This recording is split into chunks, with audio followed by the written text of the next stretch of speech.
Sa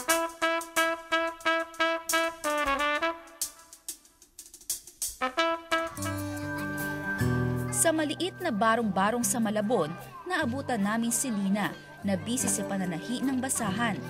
Nakaka 100 pesos siya sa isang araw. Presyo na ng isang order ng cappuccino sa Starbucks. Pero almusal, lunch at dinner na ni Lina at ng kanyang 6 na anak. Intindi naman ng mga anak ko. Masaya lang sila. Kami basta sama-sama lang kami. Saka gusto ko lang sa kanila pag wala silang sakit. 6 years ng byuda si Lina. Pahinga muna sa school ang 4 sa 6 na anak. Yung 2 bunso muna para at least makapag-read and write sila. Binenta ni Lina ang rights sa kalahati ng lupang tinitirhan nila para may pambili siya ng sewing machine. Kaya ang papag, masikip na sa kanilang 7, biyak pa sa gitna. Alam na taong ko sinakripisyo yan eh. Hanggang ngayon nagtataka sila sa akin. Buti nakakayanan mo pa. Siyempre, inspirasyon ko mga anak ko. Ang panganay na si Ramilito, 15 years old, maagang nagbanat ng buto. Gaya ng maraming batang tulad niya, sa basura siya kumikita. Nakakamagkano ka sa isang araw pag ganyan? Minsan po 15 tas 20. Tapos anong inagastos mo doon? Saan mo Pabili po ng bigas. Ilang araw na lang, Pasko na. Hindi na inaabangan pa na mag-anak ni Aling Lina ang araw na yon. Kung ang mga katabing bahay na mumutik-tik sa Christmas lights, mukhang hindi ito uso sa barong-barong ni Aling Lina. Wala kasi silang kuryente. Tinuruan ni Aling Lina ang kanyang mga anak na wag nang umasa ng bagong damit o laruan o masarap na Noche Buena. Talagang hindi ko na kayang bumili ng Christmas tree kahit mga pamasko nila. Hindi ko na talaga yan kaya. Hindi ko yan maibibigay sa kanila. Kaya 6 na taon na yan, sa awinis ng mga anak ko, sana mama may tumulong sa atin na sana magbibigay sa amin ng Christmas tree. Simple lang naman ang hiling ni Aling Lina kung tutuusin. Pero gusto naming maging espesyal ang pagbibigay ng regalo sa kanila ngayong Pasko. Kaya kasama ang ilang kaibigan at katrabaho, kami mismo nag-house to house para maiba naman ang Christmas ni Lina.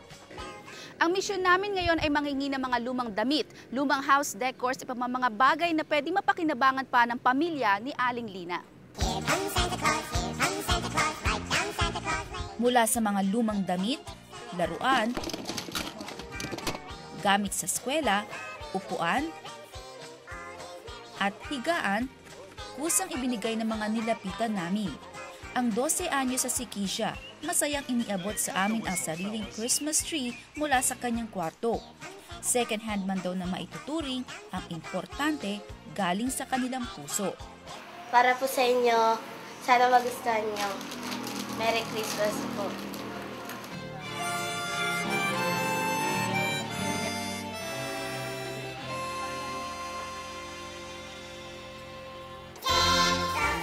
Sa aming pagbabalik kina Aling Lina, handa na ang lahat ng mga baon naming pamasko. Pero bago namin inilabas sa mga dalang aginaldo, nilinis at inayos muna namin ang barong-barong ni Aling Lina. Pagkatapos, isa-isa na namin inilabas ang mga aginaldo. Ang dating seryosong mukha ni Aling Lina napalitan ng mga ngiti. Doble naman ang tuwa ng mga bata sa kanilang bagong higaan, damit at laruan. Itong sina Rosaline at Makmak, masayang-masaya na tinalunan ang kutsyon ng kanilang bagong kama. Agawan din ng ibang chikiting sa mga idinonate na laruan at gamit eskwela para sa kanila. Si Aling Lina, hindi na ngayon balde ang upuan kapag nananahi dahil sa bitbit naming regalong upuan para sa kanya. Sa akin, mas lalo akong matutuwa dahil maging masayang Pasko nila ngayon. Kesa nung mga nakaraan. Wala man lang kami. Pero ang pinaka-hit sa lahat, ang regalong Christmas tree. Makalipas ang mahabang taon, muling naranasan ng mga bata ang magkaroon ng Christmas tree at magsabit ng maliliit na parol. Merry Christmas! Salamat sa binigay niyo sa amin.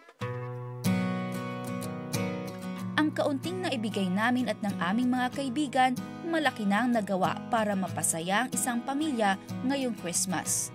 Nami Derek po, dokumentado.